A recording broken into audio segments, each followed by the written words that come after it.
ਇੱਕ ਦਿਨ ਇੱਕ ਕਰਮ ਕਾਂਡੀ ਪੰਡਤ ਬ੍ਰਾਹਮਣ ਨੇ ਆਣ ਕੇ ਗੁਰੂ ਜੀ ਨੂੰ ਆਸ਼ੀਰਵਾਦ ਕਰਕੇ ਕਿਹਾ ਕਿ ਮੈਨੂੰ ਬਹੁਤ ਭੁੱਖ ਲੱਗੀ ਹੈ, ਮੈਨੂੰ ਸੁੱਕੀ ਰਸਦ ਦੇ ਦਿਓ। ਮੈਂ ਆਪਣੇ ਹੱਥ ਨਾਲ ਸੁੱਚਾ ਭੋਜਨ ਤਿਆਰ ਕਰਕੇ ਛਕਾਂਗਾ। ਜਦ ਗੁਰੂ ਜੀ ਨੇ ਉਸ ਨੂੰ ਲੰਗਰ ਵਿੱਚੋਂ ਸੁੱਕੀ ਰਸਦ ਦਿੱਤੀ ਤਾਂ ਉਸਨੇ ਰਸੋਈ ਕਰਨ ਵਾਸਤੇ ਇੱਕ ਥਾਂ ਤੋਂ ਧਰਤੀ ਪੁੱਟ ਕੇ ਵੇਖੀ ਤਾਂ ਹੇਠੋਂ ਹੱਡੀਆਂ ਨਿਕਲ ਆਈਆਂ। ਫਿਰ ਉਸਨੇ ਹੋਰ 2-3 ਥਾਵਾਂ ਤੋਂ ਧਰਤੀ ਪੁੱਟ ਕੇ ਵੇਖਿਆ ਤਾਂ ਉੱਥੋਂ ਵੀ ਹੱਡੀਆਂ ਦੇ ਢੇਰ ਨਿਕਲੇ। ਜਦ ਇਸ ਤਰ੍ਹਾਂ ਸਾਰਾ ਦਿਨ ਕਰਦਾ ਹੋਇਆ ਭੁੱਖ ਤੇ ਨਾਲ ਬਹੁਤ ਅਕੁਲਾ ਗਿਆ ਤਾਂ ਗੁਰੂ ਜੀ ਨੂੰ ਕਹਿਣ ਲੱਗਾ, ਮਹਾਰਾਜ, ਇੱਥੇ ਮੈਨੂੰ ਕੋਈ ਥਾਂ ਪਵਿੱਤਰ ਨਹੀਂ ਮਿਲੀ, ਮੈਂ ਥੱਕ ਗਿਆ ਹਾਂ, ਇਸ ਕਰਕੇ ਆਪ ਕਿਰਪਾ ਕਰਕੇ ਆਪਣੇ ਲੰਗਰ ਦਾ ਭੋਜਨ ਹੀ ਮੈਨੂੰ ਛਕਾਓ। ਗੁਰੂ ਜੀ ਨੇ ਕਿਹਾ, ਪੰਡਤ ਜੀ, ਉਹ ਸਮਾਂ ਬੀਤ ਗਿਆ ਹੈ, ਹੁਣ ਵਾਹਿਗੁਰੂ ਆਖ ਕੇ ਜਿੱਥੋਂ ਧਰਤੀ ਪੁੱਟੋਗੇ ਉਹੀ ਪਵਿੱਤਰ ਹੋਵੇਗੀ, ਤਦ ਉੱਥੇ ਹੀ ਰਸੋਈ ਕਰਕੇ ਭੋਜਨ ਛਕ ਲੈਣਾ। ਮਨ ਵਿੱਚ ਕੋਈ ਭਰਮ ਨਾ ਕਰਨਾ। ਤਦ ਪੰਡਤ ਨੇ ਇਸ ਤਰ੍ਹਾਂ ਹੀ ਰਸੋਈ ਤਿਆਰ ਕੀਤੀ ਅਤੇ ਜਦ ਛਕ ਕੇ ਗੁਰੂ ਜੀ ਦੇ ਪਾਸ ਆਇਆ, ਗੁਰੂ ਜੀ ਨੇ ਇੱਕ ਉਪਦੇਸ਼ਮਈ ਸ਼ਬਦ ਉਚਾਰਨ ਕੀਤਾ। ਇਹ ਉਪਦੇਸ਼ਮਈ ਸ਼ਬਦ ਸੁਣ ਕੇ ਪੰਡਤ ਗੁਰੂ ਜੀ ਦੇ ਚਰਨਾਂ ਤੇ ਪੈ ਗਿਆ ਅਤੇ ਭਰਮ ਭੇਦ ਦੂਰ ਕਰਕੇ ਭਾਉ ਭਗਤੀ ਨਾਲ ਸਤਨਾਮ ਦਾ ਸਿਮਰਨ ਕਰਨ ਲੱਗਾ। ਕਰਤਾਰਪੁਰ ਨਗਰ ਵਸਾ ਕੇ ਧੰਨ ਧੰਨ ਸ੍ਰੀ ਗੁਰੂ ਨਾਨਕ ਦੇਵ ਜੀ ਨੇ ਉੱਥੇ ਸਤਸੰਗ ਦੀ ਮਰਿਆਦਾ ਚਲਾਈ। ਸਾਰੇ ਸਿੱਖ ਸੇਵਕ ਸਵਾ ਪਹਿਰ ਰਾਤ ਰਹਿੰਦੀ ਤੋਂ ਆਪ ਜੀ ਦੇ ਦਰਸ਼ਨ ਕਰਨ ਵਾਸਤੇ ਆ ਜਾਂਦੇ। ਉਪਰੰਤ ਕਈ ਬਚਨ ਸੁਣ ਕੇ ਘਰਾਂ ਨੂੰ ਮੁੜ ਜਾਂਦੇ ਤੇ ਕਈ ਆਪ ਜੀ ਦੀ ਸੇਵਾ ਵਿੱਚ ਲੱਗ ਜਾਂਦੇ। 8 ਪਹਿਰ ਲੰਗਰ ਵਰਤਦਾ ਰਹਿੰਦਾ। ਕੁਝ ਸਮਾਂ ਟਿਕ ਕੇ ਇਸ ਮਰਿਆਦਾ ਨੂੰ ਚਲਾ ਕੇ ਆਪ ਜੀ ਨੇ ਪੱਛਮ ਦਿਸ਼ਾ ਜਾਣ ਦੀ ਤਿਆਰੀ ਕਰ ਲਈ। ਭਾਈ ਬਾਲਾ ਤੇ ਮਰਦਾਨੇ ਨੂੰ ਨਾਲ ਲੈ ਕੇ ਗੁਰੂ ਜੀ ਸਿਆਲਕੋਟ ਦੇ ਬਾਹਰ ਜਾ ਬੈਠੇ। ਕੁਝ ਚਿਰ ਪਿੱਛੋਂ ਆਪ ਜੀ ਨੇ ਮਰਦਾਨੇ ਨੂੰ ਸੋਨੇ ਦਾ ਇੱਕ ਟਕਾ ਦਿੱਤਾ ਤੇ ਆਖਿਆ ਕਿ ਸ਼ਹਿਰ ਵਿੱਚੋਂ ਇਸ ਦੇ ਸੱਚ ਤੇ ਝੂਠ ਖਰੀਦ ਕੇ ਲਿਆਓ। ਮਰਦਾਨੇ ਨੇ ਸ਼ਹਿਰ ਵਿੱਚ ਜਾ ਕੇ ਬਹੁਤ ਦੁਕਾਨਦਾਰਾਂ ਤੋਂ ਇੱਕ ਟਕੇ ਦਾ ਸੱਚ ਝੂਠ ਮੰਗਿਆ, ਪਰ ਸਭ ਨੇ ਹੱਸ ਕੇ ਟਾਲ ਛੱਡਿਆ।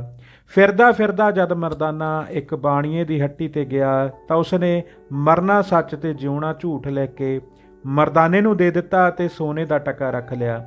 ਜਦ ਮਰਦਾਨਾ ਇਹ ਕਾਗਜ਼ ਲੈ ਕੇ ਗੁਰੂ ਜੀ ਪਾਸ ਗਿਆ ਤਾਂ ਗੁਰੂ ਜੀ ਨੇ ਕਿਹਾ, ਮਰਦਾਨਾ, ਇਹ ਸੌਦਾ ਤੂੰ ਠੀਕ ਹੀ ਲਿਆਂਦਾ ਹੈ, ਪਰ ਜੋ ਇਸ ਸੌਦੇ ਨੂੰ ਵੇਚਣ ਵਾਲਾ ਹੈ ਉਸ ਨੂੰ ਸਾਡੇ ਪਾਸ ਸੱਦ ਲਿਆਓ। ਮਰਦਾਨਾ ਸ਼ਹਿਰ ਤੋਂ ਬਾਣੀਏ ਨੂੰ ਬੁਲਾ ਕੇ ਗੁਰੂ ਜੀ ਪਾਸ ਲੈ ਆਇਆ। ਜਦ ਬਾਣੀਆ ਨਮਸਕਾਰ ਕਰਕੇ ਬੈਠ ਗਿਆ ਤਾਂ ਗੁਰੂ ਜੀ ਨੇ ਪੁੱਛਿਆ, ਸ਼ਾਹ ਜੀ, ਤੁਹਾਡਾ ਨਾਮ ਕੀ ਹੈ? ਸਿੱਖ ਕਿਸ ਦੇ ਹੋ? ਜੋ ਤੁਸੀਂ ਕਾਗਜ਼ ਉੱਤੇ ਲਿਖਿਆ ਹੈ ਇਸ ਨੂੰ ਤੁਸੀਂ ਸੱਚ ਕਰਕੇ ਜਾਣਿਆ ਹੈ ਕਿ ਐਵੇਂ ਹੀ ਗੱਲ ਬਣਾ ਕੇ ਲਿਖ ਦਿੱਤੀ ਹੈ?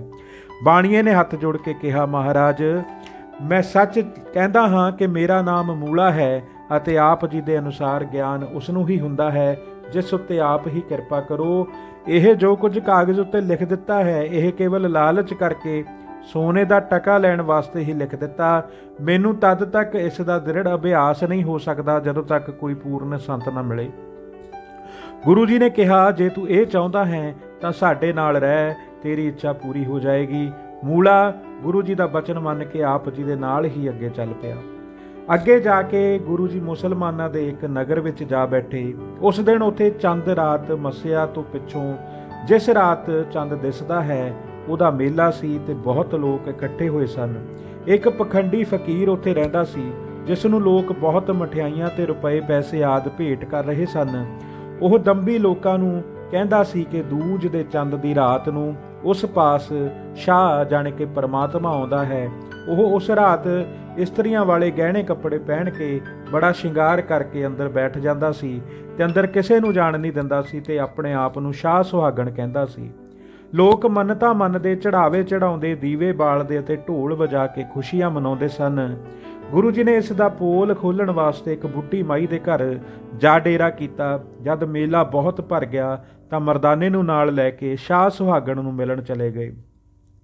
ਜਦ ਗੁਰੂ ਜੀ ਉਸ ਪਾਸ ਅੰਦਰ ਜਾਣ ਲੱਗੇ ਤਾਂ ਦਰਬਾਨ ਨੇ ਕਿਹਾ ਕਿ ਅੰਦਰ ਜਾਣ ਦਾ ਹੁਕਮ ਨਹੀਂ ਹੈ, ਇੱਥੋਂ ਹੀ ਯਾਤਰਾ ਕਰਕੇ ਲੋਕ ਮੁੜ ਜਾਂਦੇ ਹਨ। ਗੁਰੂ ਜੀ ਨੇ ਕਿਹਾ, ਅੰਦਰ ਜਾ ਕੇ ਕਹੋ ਕਿ ਬਾਹਰ ਇੱਕ ਫਕੀਰ ਆਪ ਜੀ ਦੇ ਦਰਸ਼ਨ ਕਰਨ ਵਾਸਤੇ ਖੜਾ ਹੈ।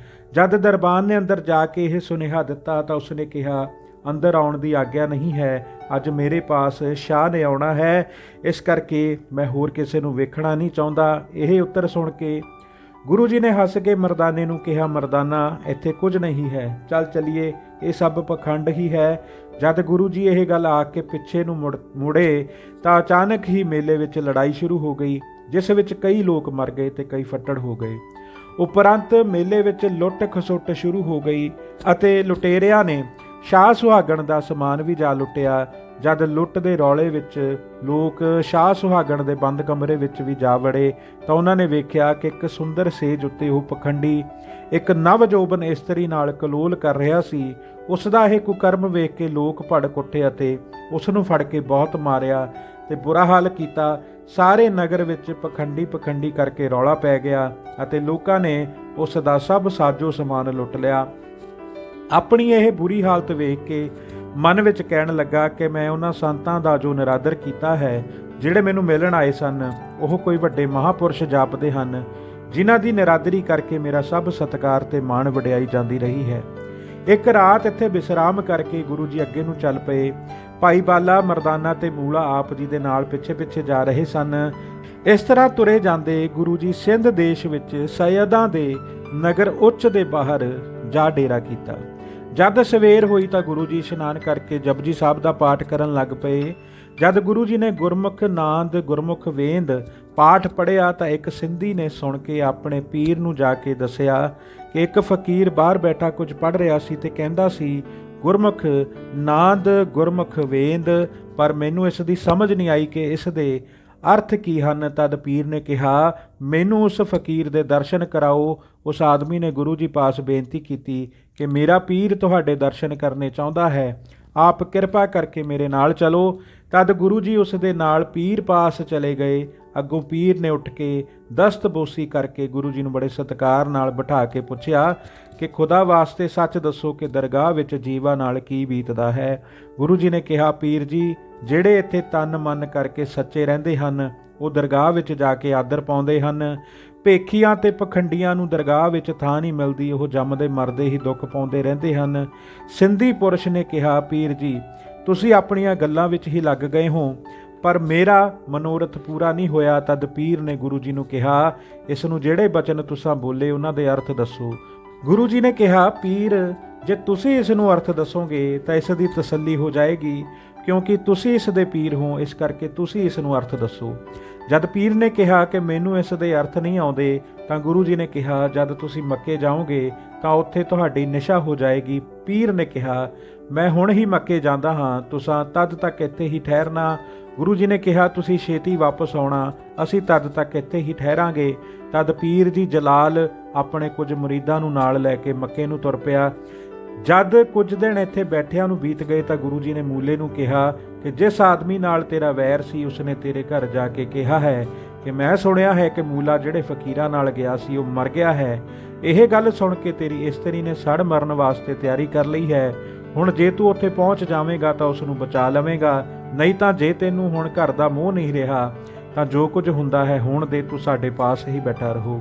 ਇਹ ਸੁਣ ਕੇ ਮੂਲੇ ਦੇ ਮਨ ਵਿੱਚ ਮੋਹ ਜਾਗ ਪਿਆ ਤੇ ਕਹਿਣ ਲੱਗਾ, ਗੁਰੂ ਜੀ, ਇੱਥੋਂ ਘਰ ਬਹੁਤ ਦੂਰ ਹੈ, ਮੈਂ ਉੱਥੇ ਛੇਤੀ ਕਿਸ ਤਰ੍ਹਾਂ ਪਹੁੰਚ ਕੇ ਆਪਣੀ ਇਸਤਰੀ ਦੇ ਪ੍ਰਾਣ ਬਚਾ ਸਕਦਾ ਹਾਂ। ਗੁਰੂ ਜੀ ਨੇ ਕਿਹਾ, ਤੂੰ ਸਮੇਂ ਸਿਰ ਪਹੁੰਚਣਾ ਚਾਹੁੰਦਾ ਹੈ ਤਾਂ ਦੋਵੇਂ ਅੱਖਾਂ ਮੀਟ ਲੈ ਅਤੇ ਆਪਣਾ ਘਰ ਪਹੁੰਚ। ਮੂਲੇ ਨੇ ਹੁਕਮ ਮੰਨ ਕੇ ਅੱਖਾਂ ਮੀਟ ਲਈਆਂ ਤੇ ਜਦ ਫਿਰ ਅੱਖਾਂ ਖੋਲ੍ਹ ਕੇ ਵੇਖਿਆ ਤਾਂ ਉਹ ਆਪਣੇ ਘਰ ਬੈਠਾ ਹੋਇਆ ਸੀ। ਉਸ ਨੇ ਆਪਣੀ ਇਸਤਰੀ ਨੂੰ ਸੜਨ ਤੋਂ ਬਚਾ ਲਿਆ ਤੇ ਆਪਣੀ ਦੁਕਾਨ ਦਾ ਕੰਮ ਫਿਰ ਪਹਿਲਾਂ ਵਾਂਗੂ ਹੀ ਕਰਨ ਲੱਗ ਪਿਆ। ਧੰਨ ਧੰਨ ਸ੍ਰੀ ਗੁਰੂ ਨਾਨਕ ਦੇਵ ਜੀ ਮਹਾਰਾਜ।